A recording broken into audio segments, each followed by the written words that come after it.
I'm so glad you're here. Allow me to introduce myself. I am Lord Blood-Rah.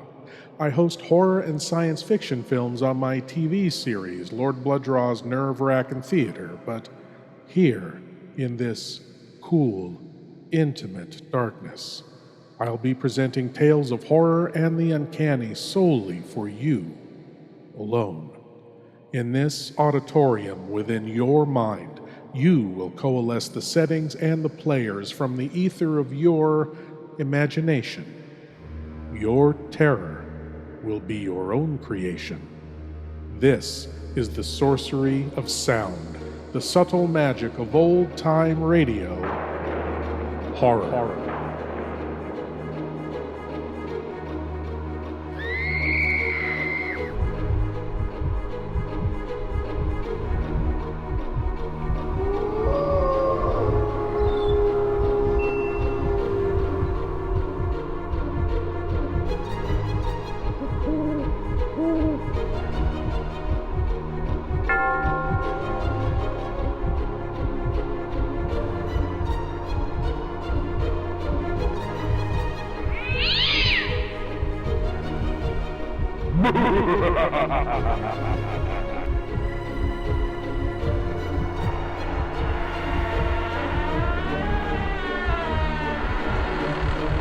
Please leave your eyes at the door.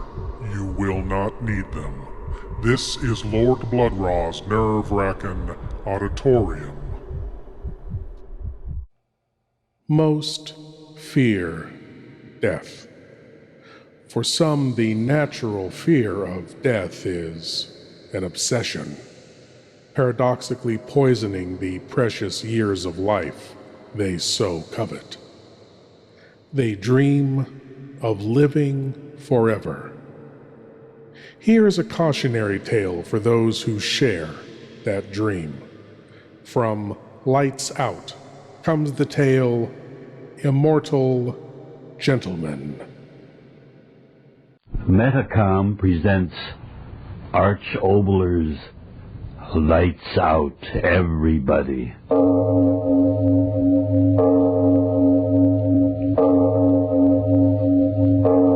It is later than you think.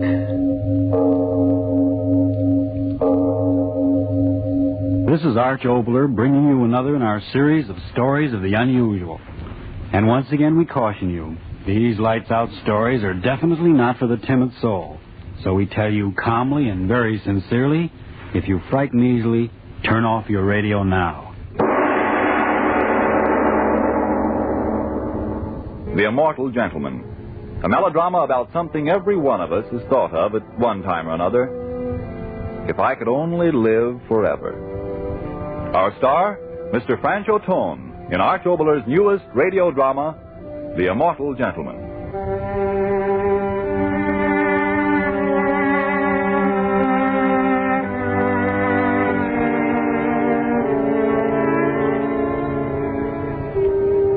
Beautiful that the hands of the sisters, Death and Night, incessantly, softly remold again and ever again the face of the soiled world.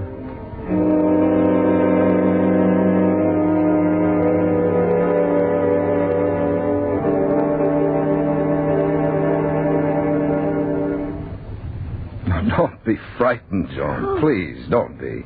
Yes, I know I screamed, but don't be afraid for me. I'm all right, really, I am. No, don't say anything. Just listen. The reason that I screamed, it made me happy. Oh, what are you... Oh, I know it sounds confused, but I can tell you freely now for the first time since I've known you. Tell me what? About what happened. Tell you about myself, and then you'll understand, and then we'll both be happy. Remember, you once said you never could be happy with me. Oh, please. No, please, don't say anything. If you do, I want to hold you in my arms. But I've got to talk this thing out first. Talk it out from the time before I knew you until a few moments ago when I screamed and frightened you. You know, you were right. I've been a coward. But not of men or things or living. Just of not living. You don't know what I mean, do you? Must I say it? Must I say the word? All right, I will. I've been afraid of death. Yes, believe me, Joan, all my life it was that way. Even as a boy, I couldn't be happy because of him. So one thought was in me all through life. If I could only live forever, if I wouldn't die, if I could only live forever. The thought chasing itself in a never-ending circle. So there was no happiness. And the fear in me was in my face and in my work, and you knew it and everyone knew it, but they didn't know why. No. Tonight, the echo that is still in my ears, I cried out in fear in front of everyone. And I'm going to tell you why I cried out, and then you'll understand me. And why, I say, I'm free and happy for the first time in my life. And, Joan, if it's too strange to believe, just listen patiently.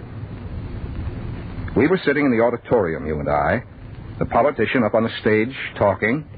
In this coming election, I repeat again, the issue will be clear. An issue made clear by our glorious party. You young men and women... Sitting there, you next to me, I wasn't listening to him on the stage. I was thinking the same infernal thoughts I thought all my life whenever I was alone. Of him. Him. Challenge to you. And then... Yes, to you. To every one of you here. A challenge that we must accept, face and challenge in turn. Speaker's voice wasn't the same. I looked up. No, not the same. The other one, an old man, this one young. Couldn't quite see his face, so dark in the hall. Had something happened to the lights? I turned toward you, said, Joan, when did the lights... I stopped. You weren't there. Believe me, not there. Another woman. Did you speak to me? She said that. I said, where's Joan? Joan? Well, she was sitting right next to me. You have her chair. Where did she... I mean, the young lady who was sitting here, where did she go? I've been here for hours. But she was here. Here, I tell you. Quiet, the speaker. The time is past for pleadings. The time is past for petitions. We are representative of youth, and youth is the time for action. So we must act. The speaker? What did he matter? I sat there, couldn't figure it out. You, Joan, where had you gone? Could I have dozed off? You slipped out, and this other woman taken your place? Yet, how strange you're leaving without a word. And then, wind. Wind in the auditorium. I looked up. The sky. No roof. A single star and clouds. No roof. Sleep? No, awake. I got up to go. No, sit down. No one can leave. But my friend... You have sworn to stay. You must. I sat down. Sworn to stay? What in the world... I sat down. You know there can be no compromise. There will be no compromise. For if we compromise, we are doomed as they have always doomed us. Speaker, what did he matter? No roof on the place. Crazy. How could a roof disappear in a moment without... I said to the girl, where's the roof? What's happened to this place? Where are we? You know. No? What? Well, I'd get out of the place. I'd find you, Joan. Started to go again with the girl's hand tight on my wrist. No, don't. You swore to stay. Swore? You swore. They swore. He speaks the truth. But what? Listen. Good and now, good friends. Let us put an end to words. This meeting of ours was destined. For 500 years, destined. What was he saying? For 500 years, destined? For what? None of us can say we have moved quickly. For in the meditation of these 500 years has come the essence of truth. A truth that burns bright in the hearts of all of us. What kind of a political speech was that? And so an end to words. In this meeting we have spoken words which none dare question. Now the time has come for action which none dare deny us. The girl leaned close and whispered. None dare deny us. Deny us? Deny what? Wanted to yell out just the way I did a few moments ago, but I couldn't. Something about the place, the speaker, people around me. I could only sit there, questions pounding in my head. Youth is action. Action is youth. We will act together and make ourselves a new world. A better world. Our world. Meeting over. Everyone getting up. The girl said... Come with me. Where? You know. I know. Crowd pressing around me. Dark, strange faces. Young, angry faces. None of my friends. My friends? Well, where were they? Joan, where were you? The auditorium in ruins. As she led me out, I saw that. It was madness. Yet a strangely intriguing madness, so I walked with her. Led me through a door. I could hear voices. She said... Stand here a moment. I want to talk to you. Tell me, why do you act so strangely? Don't you want to go through with it? Through with what? There, that's what I mean. You talk as if you don't know. I couldn't speak. Stood there. It's a glorious morning for all of us. We've waited 500 years, some of us, for this. 500 years? What was she... I said, 500 years? Well, perhaps not you, but I've waited 350 myself. What did you say? 350 years, and now I can't wait another moment. The thought of another empty day suffocates me. Am I insane or you? Insane? I don't know the word. Out of your head. You or I? You are a strange one. And yet you came here. Why? Well, to hear a speech? So, to hear but not to act, eh? You will. You will. All of us will. And then... the moonlight from under a cloud. And then... her face. I saw her face clearly for the first time. Hers was a loveliness beyond the word. 16, 17, she couldn't have been more. Freshness of the morning. And yet her eyes, old, bright, wise. So strange, her old eyes in that young face. I stood there, staring at her. I tell you this, if one of us fails, we all fail, and that can't happen. Remember that. Now come, they're waiting. Followed her. A room, quite dark. Many people in it. Quiet, please, quiet. There is little time to waste. We will now draw lots. Each of you take a paper as the box is passed. Most of the slips are blank. Only 24 are numbered. Whoever draws a numbered slip stays. The others go. Slips? Draw lots? What was this? Draw lots for what? Someone came close, held out a box. The girl said... Take a paper. I did. She did. The others did. She said... Look at the slip. I did. A number, 11. She said... Good. I, too. Held out the paper in her hand. I saw the number 12 on it. You and I. You and I. She and I, what? All those without numbers leave. All those without numbers leave. The push of bodies around me. And in a moment, there were only a few left.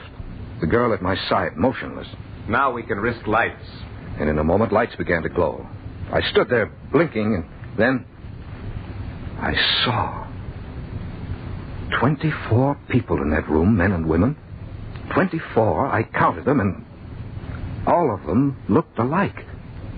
Yes, alike, I tell you, men and women. And their faces as the girls. 24 faces alike as copies of pictures strung along the wall. They, in turn, were staring at me. Who is he? A voice said. Who is he? Another said. No, I've never seen him before. Who is he? They came close around me. Not one of us. Who is he? Who is he? Not one of us. All those faces alike, staring, talking, staring, talking. The girl spoke. I knew it was she because her hand was on my arm. Leave him alone. He is an Atavar. Oh, an Atavar. Atavar? What was an Atavar? I wanted to speak, but she spoke. He'll be all right. I'll see to that. But an Atavar is unpredictable. But I tell you, he'll be with me. He drew 11. I drew 12. He'll be with me. But they're undependable, you know that. Never can tell about an Atavar. But I'll take care of him. I'll take care of him. They stood there arguing about me, Joe. Yes, arguing about me. Whether I could, whether I would, whether I was reliable, unreliable. And always that word Atavar. Atavar? Atavar? Mad dreams or mad adventure, whatever it was, I didn't know. Their argument stopped. Apparently, the girl had won. The leader said... All right, Atavar. You'll be with her. Now, all of you listen. This Atavar is with us, and with us he'll stay until it's ended. Ended? Ended? What had begun? What would end? One question, Atavar. What is your age? My age? You want to know my age? Well, didn't you hear, Atavar? What is your age? The girl said... Tell him. My age is 25. What did you say? 25. Do not joke. Tell us your age. I told you, 25. For a moment, no one spoke. They looked at each other, shook their heads slowly, shoulders shrugged. A Atavar, just an Atavar. The girl said... Don't worry, any of you. I'll take care of him. He'll do as he's told. Do as he's told? Do what? Told her to what? I wanted to open my mouth. Then I didn't, because the leader said... All right. Our last word. There are 24 of you. 12 pairs. Each pair will go out together. If one fails, the other will succeed. But when? Now, at once. We have waited long enough for them. I alone have waited 400 years. And I 200. 300. I 425. 300. I understood. Like a blow on the head, I understood. These people, mad. That was it. Talking of living hundreds of years. Out of their heads, all of them. Listening to them, I knew that. 340 years. I've waited 170 years. And that explained the likeness of their faces. Some sort of weird interbreeding of a family resulting in feeble-mindedness. Well, how did I come among them? Went outside. The girl with me. Everyone going off in pairs. Their faces tense, angry, going off to some strange madness. The girl said, Wait here. I'll get what we need, then we'll keep our appointment. Wait here. Joan, believe me, as she went off into the darkness, leaving me there alone, I swear my head was spinning as if it were on a pivot. And as it spun, the thoughts in my head spun with it. Madness, dream, madness, dream, madness, dream, madness, dream, madness, dream, madness, dream. What was happening to me? Madness, And then a thought. madness, dream. Had what I'd feared all my life happened at last? Had I died?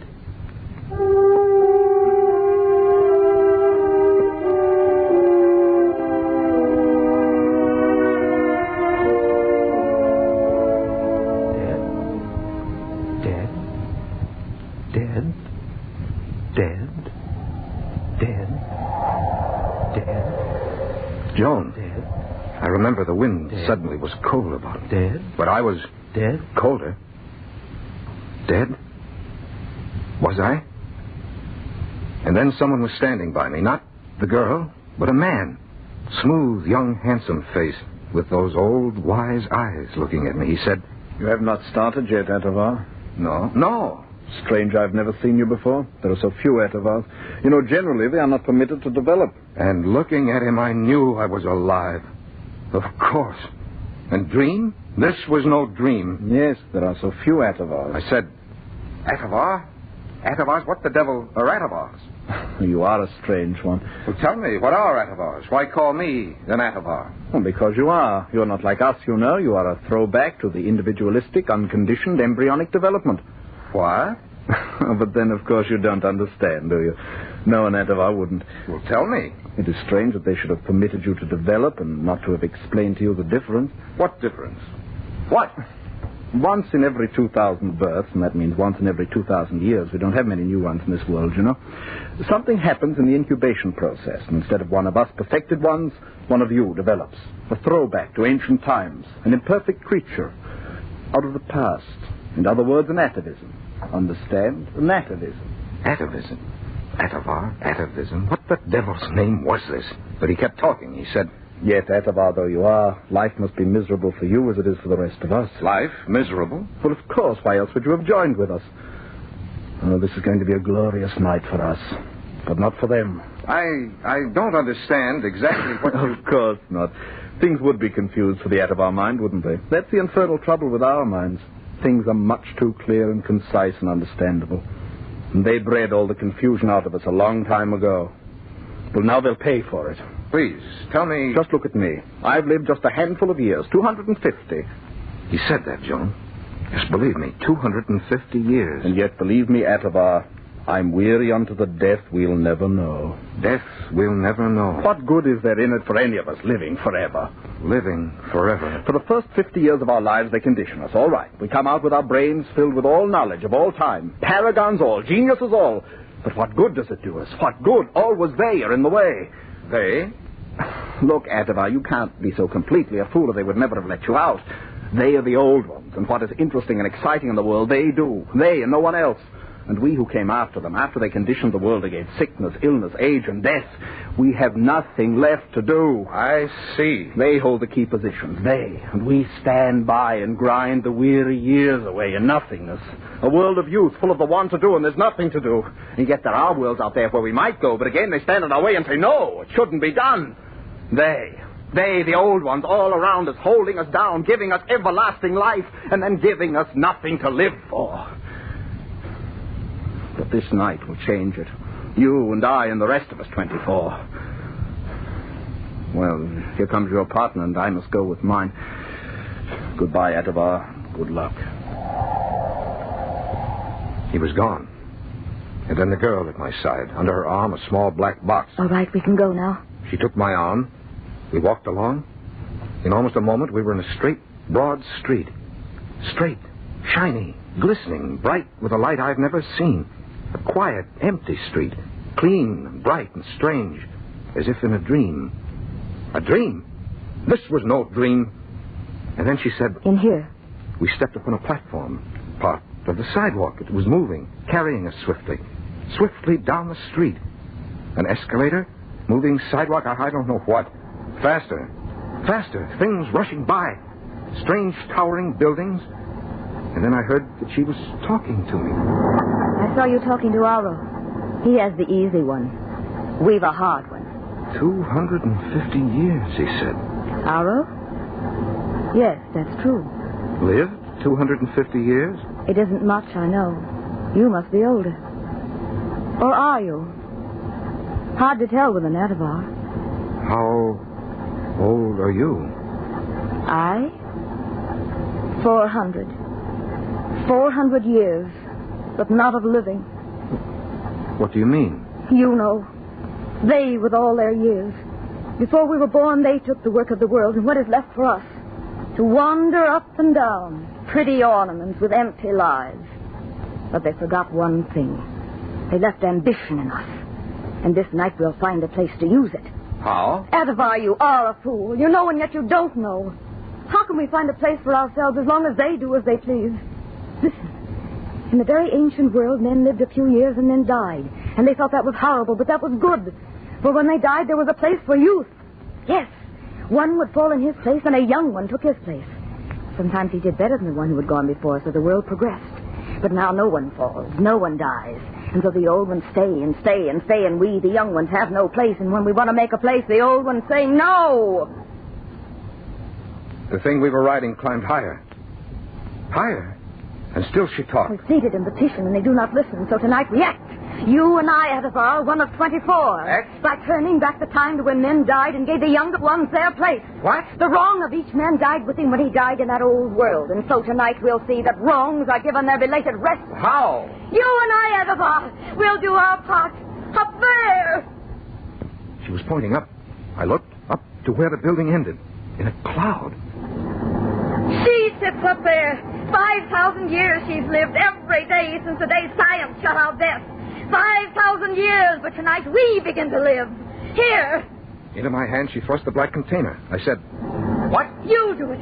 You. In a moment we reach the spire. She'll come out all smiles and happiness. They can be happy, the old ones who have the work. Do it then, you must. What? Throw it at her and she'll be free of life, and we'll be free of life without living. You'll do it, Adavar, you will. Throw it at her. Throw it? What? The thing in my hands? What did she mean, to free that person up there from life? The weight in my hands. Then suddenly I realized some kind of explosive. She expected me to throw it at that person up in the tower. Me to kill. You will. You will. No. No. The word tore through my head, and with it tore away confusion. I knew. I understood.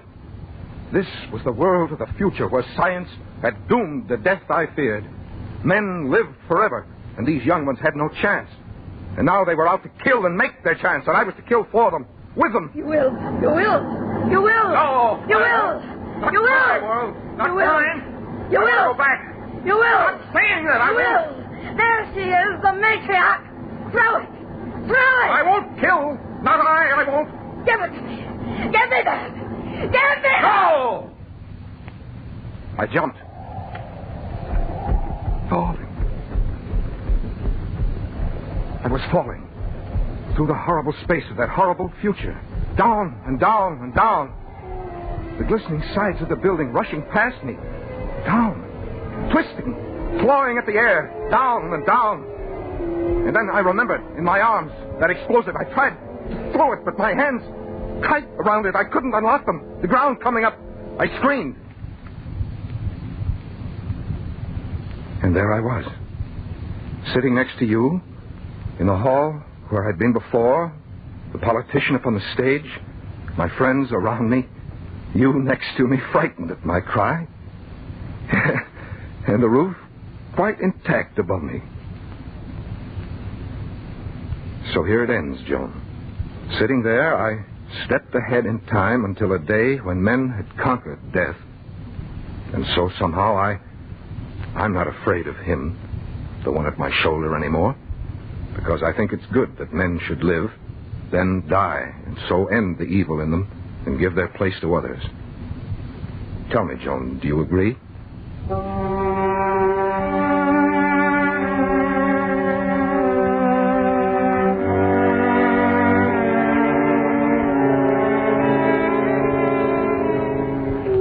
Beautiful that the hands of the sisters, Death and Night, incessantly, softly remold again and ever again the face of this soiled world.